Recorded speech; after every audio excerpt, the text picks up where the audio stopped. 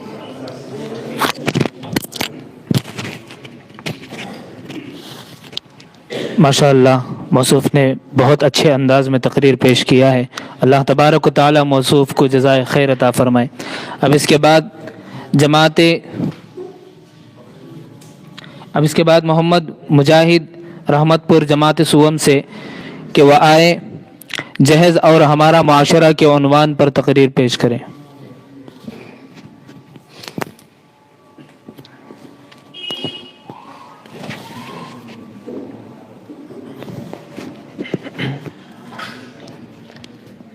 السلام علیکم ورحمۃ اللہ وبرکاتہ۔ الحمد للہ وکفی وسلام علی عبادہ الذین اصطفی، اما بعد فقد قال النبی صلی اللہ تعالی علیہ وسلم من تزوج امرأة لعزها لم يزد الله إلا ذلا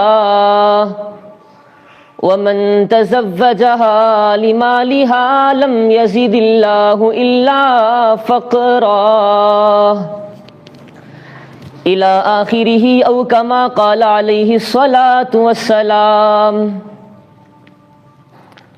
بیٹے کا جنم ہو تو یہ کہتے ہیں فقر سے، بیٹے کا جنم ہو تو یہ کہتے ہیں فقر سے، 1 لاکھ کا ٹکٹ ہے یہ بچہ جہیز کا۔ معزز اساتذہ کرام، حضرات سامعین اور حاضرین جلسہ، اس وقت میرا موضوع سخن ہمارے معاشرے کا وہ ناسور ہے جس نے زندگی کی بنیادوں کو ہلا کر رکھ دیا اور سینکڑوں ہزاروں گھروں کو تباہ و برباد کر دیا اور کتنے ہی جذبات کو مسل کر رکھ دیا۔ یہ وہ بیماری ہے جسے آپ جہیز کے نام سے یاد کرتے ہیں۔ میں نے خطبے کے بعد ایک حدیث شریف پڑھی، من تزوج امرأة لعزها لم يزد الله الا ذلا ومن تزوجها لمالها لم يزد الله الا فقرا۔ اس حدیث شریف میں حضور اکرم صلی اللہ علیہ وسلم کا پاک ارشاد ہے، جو شخص عزت حاصل کرنے کے لیے شادی کرے گا تو رب ذوالجلال ایسے شخص کو ذلت کے سوا کچھ نہ دیں گے، اور جو شخص مال کے لالچ میں شادی کرے گا تو اس کو فقر و فاقہ اور تنگ دستی کا سوا کچھ نصیب نہ ہوگا۔ اسلام کے پاسبانوں، آج ہندوستان کے اندر اور خاص طور سے ہمارے معاشرے میں جہیز ایک ایسا ناسور بن گیا ہے جو ایٹمی ہتھیار سے زیادہ خطرناک اور مہلک ثابت ہوتا جا رہا ہے۔ اس منحوس جہیز کی بنیاد پر آج ہندوستانی معاشرے کے اندر روزمرہ اخبارات کی رونق زار بن کر یہ سرخیاں چھپتی ہے کہ فلاں شوہر نے اپنے سسرال والوں سے اسکوٹر نہ ملنے پر اپنی نئی نویلی دلہن کو جلا دیا، فلاں شخص مزید جہیز کا مطالبہ پورا نہ کرنے پر اپنی بیوی کو موت کے گھاٹ اتار دیا۔ اسلام کے پاسبانوں، اخبارات کی یہ سرخیاں ابھی غیر قوموں ہی کے بارے میں نظر آتی تھی، مگر افسوس صدا افسوس رفتہ رفتہ ہمارے اسلامی معاشرے کے اندر بھی یہ وبا پھیل چکی ہے۔ آج اخبارات کے اندر جہیز کے لیے بھینٹ چڑھنے والی کہیں فاطمہ، کہیں رضیہ تو کہیں شبنم و فرزانہ آج اسلامی شریعت کے نام لیواؤں سے پکار کر یہ کہہ رہی ہے کہ کاش ہماری اسلامی شریعت کتابوں اور وعظوں کے بجائے عمل میں آ جاتی۔ پیارے دوستوں، اسلام کے نوجوانوں، عورت رب ذوالجلال کے جانب سے عطا کردہ وہ حسین تحفہ ہے جس نے انسانی زندگی کو رعنائی بخشی۔ اسی عورت کے دم سے نظاروں میں خوبصورتی پیدا ہوئی، اسی معصوم کلی نے حضرت آدم علیہ السلام کی زندگی سے خوف و وحشت کو دور کیا۔ مگر ان تمام باتوں کے باوجود ظلم و ستم کی تاریخ شاہد ہے کہ اس دار فانی میں جتنے مظالم برپا ہوئے ہیں ان میں زیادہ تر صنف نازک ہی پر کیے گئے۔ تاریخ عالم ان دردناک واقعات سے بھری پڑی ہے۔ کبھی حضرت مریم کو دنیا والوں نے متہم کر کے جنگلوں کی خاک چھاننے پر مجبور کیا، تو کبھی نمرود نے اپنی بیٹی کو ایمان لانے کی پاداش میں آگ میں ڈال دیا، تو کبھی عرب کے جاہل معاشرے نے لڑکیوں کی پیدائش کو اس قدر منحوس تصور کیا ان کو پیدا ہوتے ہی زندہ درگور کر دیا گیا۔ حضرات، آج بھی ان معصوم دوشیزاؤں پر ظلم و ستم کے پہاڑ توڑے جا رہے ہیں، جبر و تشدد کی خاردار جھاڑیاں ان کی راہ میں حائل ہیں۔ آج بھی ان عورتوں کے ارمانوں کا خون کیا جا رہا ہے۔ غریب گھرانے کی بچیوں پر خدا کی اپنی زمین وسعت اور کشادگی کے باوجود تنگ ہو رہی ہے۔ یہ بات ساری دنیا پر روز روشن کی طرح عیاں ہے کہ جب لڑکی جوانی کی دہلیز پر قدم رکھتی ہے اسی وقت سے والدین کی نیندیں حرام ہو جاتی ہے، زندگی کا ہر لمحہ سام بن کر ڈسنے لگتا ہے۔ ایک طرف تو لڑکی کی اٹھتی ہوئی جوانی ہوتی ہے تو دوسری طرف پڑوسیوں کی چہمی گوئیاں ہوتی ہے، تو تیسری طرف جنسی بھیڑیوں کی اٹھتی ہوئی نگاہیں ہوتی ہے۔ والدین اس گلاب کے پھول کو سجانے کے لیے جب کسی گلدان لڑکے کی تلاش کرتے ہیں تو ان کے جہیز کے مطالبات ان کے والدین کے ارادوں کو وہی مسمار کر دیتے ہیں۔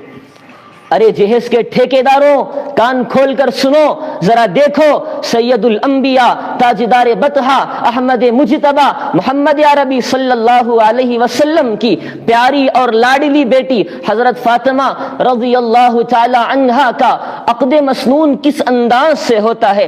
جسم پر جو چادر ہے اس میں 16 پیوند لگے ہوئے ہیں، اور بنت رسول اللہ ہونے کے باوجود پیدل شیر خدا حیدر کرار رضی اللہ تعالی عنہ کے گھر کے جانب روانہ ہو رہی ہے، اور جہیز میں ایک بستر، ایک تکیہ، 2 مٹکے پر مشتمل مختصر سا سامان علی مرتضی رضی اللہ عنہ کو پیش کیا جا رہا ہے۔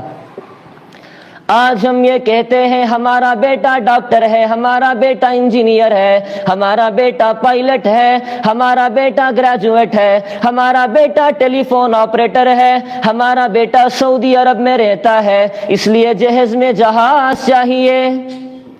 ارے اولاد پیدا کر کے جہیز کی تمنا کرنے والوں، کان کھول کر سن لو، ذرا دیکھو، اگر تمہارا بیٹا ڈاکٹر ہے تو حضرت علی امیر المومنین تھے، اگر تمہارا بیٹا انجینئر ہے تو حضرت علی مجاہد تھے، اگر تمہارا بیٹا پائلٹ ہے تو حضرت علی خلیفہ رسول تھے، اگر تمہارا بیٹا گریجویٹ ہے تو حضرت علی اسد اللہ الجبار تھے، اگر تمہارا بیٹا پیکر سیاست ہے تو حضرت علی کریں ولایت تھے۔ حضرات، آئیے آج ہم سب مل کر اس بات کا عہد کریں کہ اس جہیز جیسے ملعون رسم کو اس دنیا سے مٹا کر ہی دم لیں گے۔ یہ سنگران جو حائل ہیں رستے سے ہٹا کر دم لیں گے، ہم پھول بھی ہیں تلوار بھی ہیں، باطل کو مٹا کر دم لیں گے۔ وما علینا الا البلاغ۔ السلام علیکم ورحمۃ اللہ وبرکاتہ۔ یہ تھے ہمارے اس بستی کے چھوٹے قاری حنیف صاحب، ماشاء اللہ، اللہ تبارک و تعالی آئندہ مزید ترقیات سے نوازے۔ اب اس کے بعد ہمارے اس فریق اول کے آخری مقرر